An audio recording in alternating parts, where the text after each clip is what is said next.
Okay, hi there. Let's spend a few minutes just looking at some of the key points for and against overseas aid as a strategy to promote growth and development in the least developed countries. Taken as a whole in 2017, public, in other words government, and private donors gave just over $200 billion worth of overseas aid to the least developed countries in 2017. The biggest donors by country were the United States, Japan, Germany, France and the UK. Of course, they're big economies, so one way of looking at this is what percentage of their national output, GNI, the national output of goods and services, is spent on aid. In the UK, every year since 2013, UK's aid has been 0.7% of GNI. Here's a chart that shows that. The figure moving up towards that 0.7%, the target that is now enshrined in law in the UK. And the key exam stat is that in 2018, 0.7% of GNI was just over £14 billion. It's important in an exam to recognise, to show the examiner that you're aware that there are different types of aid, ranging from bilateral aid from one country to another, through to multilateral aid, given, for example, channeled through international bodies such as the United Nations. Project aid is when the money goes to a very specific project. It could be a vaccination program or drone technology to deliver medicines, for example. Technical assistance involves sending experts to different countries, including engineers and care workers, for example. Then obviously we have the humanitarian aid you associate with emergency relief post natural disasters, refugee relief and preparedness for climate change. A soft loan is a type of aid, a loan made to a country on a concessionary basis, a lower interest rate loan. And tied aid is when an aid project is tied to a particular supplier from the donor country. That can be quite politically controversial. We'll do a separate video on debt relief, but the cancellation, rescheduling, refinancing of a country's external debts, so-called debt relief, is a form of aid. Now, crucially, when a developing country, and in particular a less developed country, when they have a foreign currency gap, when they're not able to generate sufficient foreign exchange, there are four main ways that they can overcome that in terms of external financing flows. Aid is one of those four ways. So too are remittances, foreign direct investment, and borrowing money, for example through bonds, or attracting inward investment into portfolios such as shares. Aid used to be the dominant external flow, and although it's $200 billion a year globally, and in real terms aid is twice as high as it was in 2000, actually the level of financial flows coming in from remittances and from foreign direct investment are now much higher than aid.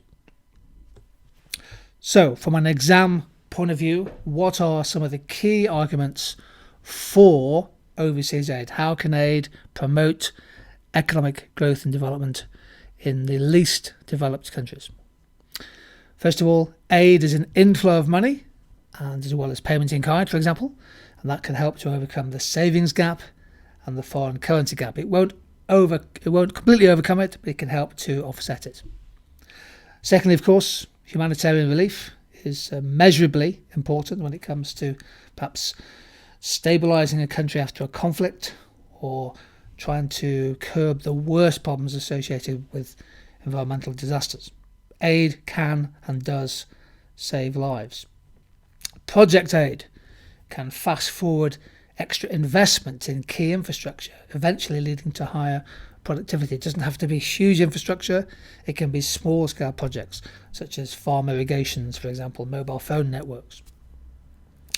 Aid targeted at increasing funding of health and education can improve human capital and build stronger institutions. And there's also a kind of two-way benefit. If aid lifts the growth rate of the poorest countries, then donor countries benefit too, because there may be some more opportunities for external trade in goods and services. So those are some of the advantages. The key point, I think, is that the effectiveness of aid, the justification for aid, needs to be monitored and measured very carefully, so that each dollar or pound or euro of aid is properly targeted, hopefully to have a favourable effect. Sometimes you can make a case for saying aid works more when targeted at the lowest income countries, and also when it's made partially conditional on a government implementing maybe some important economic and social reforms. However, clearly this is a topic where aid raises the hackles of lots of people. The popular media in the UK oftentimes are highly critical of aid. Here's a report from a newspaper normally supportive of aid, The Guardian, in February 2019, and they're reporting on a report from the One campaign, which argues that a lot of the aid budget isn't being spent well by Whitehall departments. It's not having a sufficient impact on extreme poverty. So why might this be? Why might aid not necessarily improve outcomes? Well, here are 4 points, and I'm sure you can think of others, but these are 4 points that might be useful for an exam.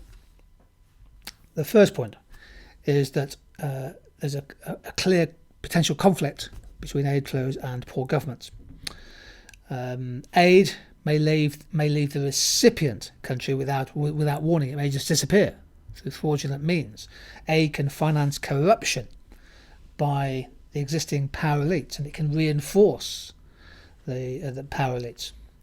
Typically, overseas money such as aid can sometimes change the relationship between a government and its people. So the argument here, this first point, is that aid may make politicians less accountable, partly because they're less in need of having to raise tax. The second point is that a lot of aid doesn't have transparency. It's very hard to see where the money is going. Is the money going on consultants' fees and travel and expenses, or is it really finding its way to the grassroots to help people in genuine need? A third criticism of aid is that it can lead to a dependency culture. The aid paradox put forward by some economists is that aid is most effective where it's needed least, and if you flood a country with aid, in fact it may actually harm the entrepreneurial culture within that country. And fourthly, aid can also distort market forces. Again, if you throw a lot of emergency food relief, for example, into a country after an external shock, that can depress food prices and perhaps lead to less investment, less productivity in the agricultural sector in the years ahead. Again, if you flood a country with aid as a high percentage of GNI, that can increase the money supply and simply cause an increase in inflation, which clearly benefits very few people, but it certainly hurts the poorest. So those are some of the criticisms of aid.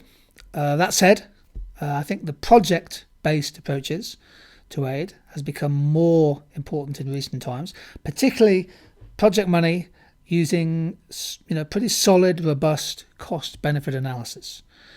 And things like health aid, such as vaccinations and effective drugs to treat malaria, in any country, providing the system of government is reasonably good, they can be hugely beneficial and important. Again, this is a topic where there's lots of news stories. I like to keep abreast of the economics using social media. Here are a couple of examples from DFID of education being helped aid to countries, particularly helping basic education amongst women. Education in the middle, a news story there. Investment in research and innovation, developing new diagnostics to combat and fight malaria. But also the third point, that seems to have been a fall in aid in 2018. Seems to be the case.